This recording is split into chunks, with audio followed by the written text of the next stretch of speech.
Semarang memang kota yang sangat menggoda bagiku. Aku bahkan memendam keinginan ingin tinggal selamanya di sana. Selain suasananya bisa menenteramkan hatiku, di sana juga banyak wanita cantik yang selalu menarik perhatianku. Dari kota itu pula lah, ada satu kenangan indah bersama wanita Parubaya yang begitu berkesan untukku. Tepatnya beberapa tahun yang lalu, di mana saat itu aku sedang berkunjung selama 3 hari di kota itu. Sebelumnya sebut saja namaku Rosid. Usiaku saat itu 25 tahun dan belum berkeluarga. Aku bekerja sebagai staf akomodasi di pabrik swasta di kota Surabaya. Dan kisah indah itu terjadi ketika aku mendapat jatah cuti 3 hari dari pabrikku. Pada masa liburan itu, aku memutuskan pergi ke kota Semarang untuk menemui Pak Marmo, tukang urut profesional yang cukup kondang di sana. Sebelumnya, atau setahun yang lalu, aku juga pernah bertemu dengannya.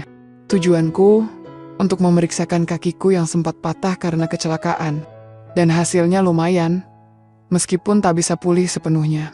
Dan pada kesempatan cuti libur itu, aku ingin menemuinya kembali guna memulihkan kondisi kakiku itu. Singkatnya, pagi hari berangkatlah aku ke sana dengan menggunakan kereta. Aku tiba di sana pada malam hari dan langsung mencari penginapan yang tak jauh dari stasiun. Barulah paginya, segera ku kontak Pak Marmo untuk menemuiku di penginapan guna memeriksa kakiku. Dan hasilnya memang luar biasa.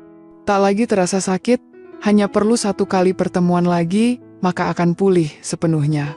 Selesai urusan pijat itu, siangnya kumanfaatkan waktu untuk berkeliling, mencari hiburan di luar.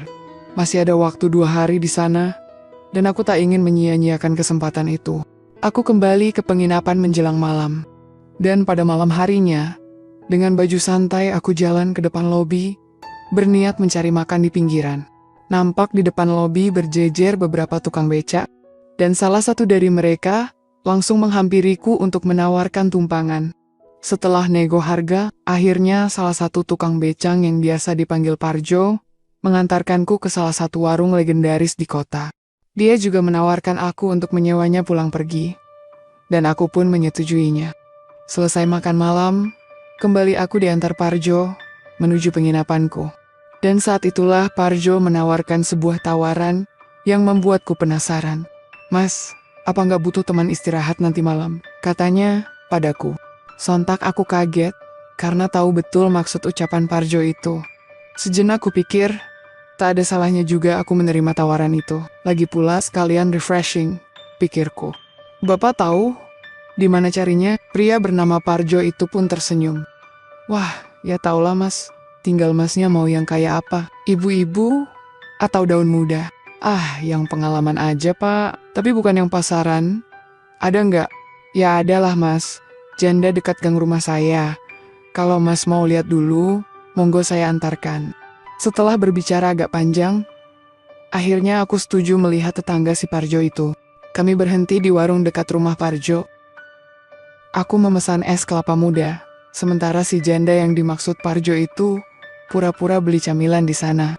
Dia memandangku, dan aku pun sempat mencermatinya. Wajahnya lumayan manis juga, agak gemuk dengan tampang khas orang Jawa. Setelah aku mengatakan setuju, akhirnya Parjo mengatakan jika malam nanti ia akan membawanya ke penginapanku. "Tapi nanti masnya pura-pura minta urut ya, soalnya dia kerjaannya tukang urut," bisik Parjo padaku. "Oke, beres pak," kataku sambil tersenyum. Singkat kata, sekitar 1 jam aku pun menunggu di kamar penginapan. Sampai kira-kira 1/4 menit kemudian, suara pintu kamarku pun diketuk. Rupanya si Parjo dan janda itu berada di depan pintu. Segera aku selipkan 2 lembar uang puluhan pada Parjo, dan ia pun pulang meninggalkan si janda itu di kamarku. Namanya Halimah. Saat itu ia duduk di kursi yang ada di kamarku dengan menundukkan kepala. Mungkin baru kenal, sehingga tampak gugup denganku. Kutawari minum untuk mencairkan suasana, tapi dia menolak. Dari ceritanya, Halimah sudah menjanda 2 tahun lamanya. Lantaran sang suami menikah lagi, gara-gara Halimah tak kunjung memberinya putra. Sehari-hari ia bekerja sebagai buruh cuci dan tukang urut panggilan. Sebenarnya, Profesi tukang urut itu baru dilakoninya lantaran tuntutan ekonomi yang tak mencukupi kalau hanya jadi buruh cuci saja. Dia selama ini tinggal di kontrakan bersama keponakan perempuannya, yang kebetulan pula baru datang dari kampung untuk mencari pekerjaan di kota. Sudah sering ngurut ya, Bu? Aku sengaja memanggilnya Buk, sebab si Parjo juga memanggilnya seperti itu. Padahal usianya nggak tua-tua amat, sekitar 40 tahunan. Kalau di penginapan belum pernah, Mas. Tapi kalau ngurut di rumah-rumah lumayan sering sih, katanya sambil tersipu. Dari obrolan itu, aku lanjut bertanya hal lainnya. Suasana mulai mencair. Hingga beberapa menit kemudian, aku pun mengambil ancang-ancang membuka jajaran kabinet, menyisakan segitiga, lalu terungkup di divan. Seperti biasa tukang urut lainnya, Buk Halimah pun menyiapkan minyak oles dan mulai membantu dari kakiku dulu. Selama diurut, rupanya Bu Halimah agak kaku dalam bantuannya. Pasalnya, beliau belum begitu paham teknik, tapi sudah berani terima jasa seperti itu. Ngomong-ngomong, ibu belajar dari mana ngurut gini? Nggak belajar, Mas. Lah wong dulu ibu cuma iseng nguyut tetangga. Kok malah mendingan? Jadi ya, ibu teruskan aja sampai sekarang. Aku hanya mengangguk menanggapinya. Obrolan kami akhirnya terus berlanjut, hingga tak terasa kami tak canggung lagi. Apalagi ketika ia bicara tentang suaminya, Buk Halimah malah ngomel sejadi-jadinya.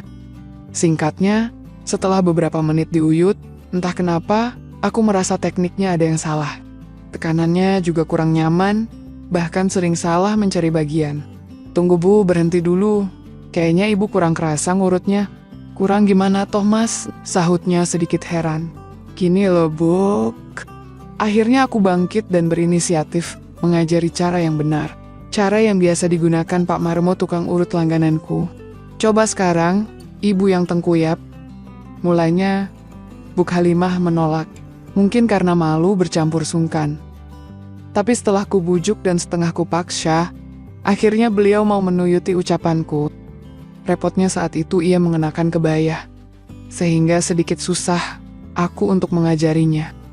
Pakai itu aja dulu, Buk, ujarku menunjuk handwak yang tergantung di belakang pintu. Dan akhirnya Buk Halimah pun setuju, dan menggantinya di kamar mandi. Beberapa menit berlalu, Buk Halimah keluar dengan handwak tadi. Aku kembali memintanya teh wungkup di divan, dan kuajarkan teknik yang benar seperti Pak Marmo pagi tadi. Wah, ibu tugasnya nguyut, kok malah diuyut toh? Tukang uyut kan juga butuh diuyut toh, Buk? Masnya bisa aja. Ya udah, sahutnya sambil tertawa. Mula-mula, aku menguyut telapak kakinya. Sampai urusan ngurut wetis, mendadak mataku terpaku pada penampakan segitiga bermuda. Entah dari mana datangnya. Mendadak niat baikku timbul. Aku ingin tahu bagaimana bencananya dengan wanita yang sudah berusia. Mula-mula ku jalankan tanganku ke atas singgasana, sedikit mepet pada segitiga bermuda. Kuperhatikan Buk Halimah diam saja. Bahkan beberapa menit kemudian, Buk Halimah justru berhetar karena hal itu. Sikapnya itu justru membuat hormat perahu. Rasanya ingin segera kulajukan perahu itu, tapi aku bingung mencari cara untuk mengatakan pada Buk Halimah itu. Sambil berpikir, terus kuuyut bidang astral itu. Bahkan saking sibuknya berpikir, sampai-sampai tak sadar, jemawiku membuat handwuknya terwingwap saat itu. Kulihat Buk Halimah masih tak peduli. Malah kadang-kadang menjalankan kakinya ke kanan dan ke kiri. Menyadari hal itu, akhirnya aku nekat menjalankan jemawi ke arah gerbang mini di antara segitiga bermuda itu. Aku tak peduli jika Buk Halimah akan marah padaku. Yang penting tujuanku terwujud saat itu. Ku cari-cari teko Aladin yang bersembunyi di dalam pelabuhannya. Sampai-sampai terdengar suara syahdu yang makin membuat mumet kepalaku. Hingga kira-kira 10 menit kemudian, hal yang tak kuduga pun kualami. Mendadak Buk Halimah berbalik menghadapku sambil berkata, "Mas Ibuk diapak neto?" katanya padaku. "Ya memang kayak gini alurnya, Buk," ujarku pura-pura lugu. "Ya udah, tapi gansian ya, Mas." Loh, ojo Buk, sahutku berpura-pura menolak meski sebenarnya bersorak dalam hati. Buk Halimah beranjak, lalu menarik tanganku hingga tenggurap. Semula ia hanya membantu kakiku, tapi makin lama, ia justru menirukan teknik yang kugunakan tadi. Tangannya dengan sigap menukik perahu layarku, dan konsisten membantu bidang itu. Waduh, Buk, seruku. Buk Halimah tak menggubris ucapanku, bahkan dengan sengaja mengambil perahu hormat itu. Iki kan, Seng Nuakal, ujarnya sambil tersenyum. Aku benar-benar tak percaya. Rupanya Buk Halimah tadi hanya pura-pura lugu saja. Terbukti, ia mendadak berubah setelah aku memancuingnya. Belum hilang rasa kagetku, Buk Halimah melahuap perahu hormat itu. Sementara aku hanya merem, memperhatikan cicak yang ada di plafon dan sekitar lampu. Suaraku terdengar sedikit nyaring, padahal aku tak ingin bernyanyi saat itu. Setelah rampung, Buk Halimah memintaku beranjak, dan saat itulah aku takjub. Rupanya ia sudah menyiapkan pelabuhan ratu. Gaspol Jomas, katanya padaku. Tanpa menjawab, segera kulajukan perahu itu. Dan secara bersamaan, lantunan syahdu Bu Halimah mengagetkanku. Saat itu terjawab sudah rasa penasaranku, karena ternyata Bu Halimah memberikan sajian terbaiknya saat itu. Tak hanya aku yang bekerja, rupanya Bu Halimah tak mau kalah juga. Ia memintaku duduk, sementara dia juga duduk di singgasanaku. Seperti kanguru dari Australia, Bu Halimah lompat-lompat sebisanya. Mungkin saking semangatnya, sampai-sampai beberapa waktu kemudian, banjir bandang pun melanda. Tapi bersamaan itu pula aku tiba dengan meletakkan pundi-pundi kebaikanku pada wadiahnya. Paginya, aku terjaga pada saat jam sudah menunjukkan angka 10 pagi. Entah berapa sesi rapat paripurna kemarin, yang jelas kebaikan itu baru berakhir menjelang pagi. Kulihat sekelilingku, rupanya Bu Halimah sudah tak berada di sampingku. Hanya selembar kertas yang tertulis. Mas, makasih ya. Maaf ibu nggak pamitan tadi, soal ongkos, jangan dipikirin. Ibu ikhlas kok, lain kali kalau ke Semarang lagi, jangan lupa kabari ibu ya. Begitulah isi pesan Bu Halimah yang ia tulis padaku. Di bawah tulisan itu juga tertulis nomor ponselnya. Aku tersenyum dalam hati. Rupanya semalam Bu Halimah benar-benar tulus memberiku kejutan itu. Mungkin semalam adalah ucapan terima kasihnya padaku. Lantaran pertemuan itu sedikit bisa mengurangi beban batinnya itu. Seperti itulah kisah yang kualami beberapa tahun yang lalu. Dan hingga cerita ini kubuat, aku masih rutin bertemu jika datang ke kota Semarang. Dari kebiasaan bersama Bu Halimah itu pula, keakraban kami semakin terjalin. Dan mungkin 2 tahun mendatang, aku akan melamarnya. Aku tak peduli cibiran orang yang menilai buruk istriku. Karena pada dasarnya, cinta tak mengenal usia, dan kenyamanan adalah hal yang terpenting dalam menjalani rumah tangga.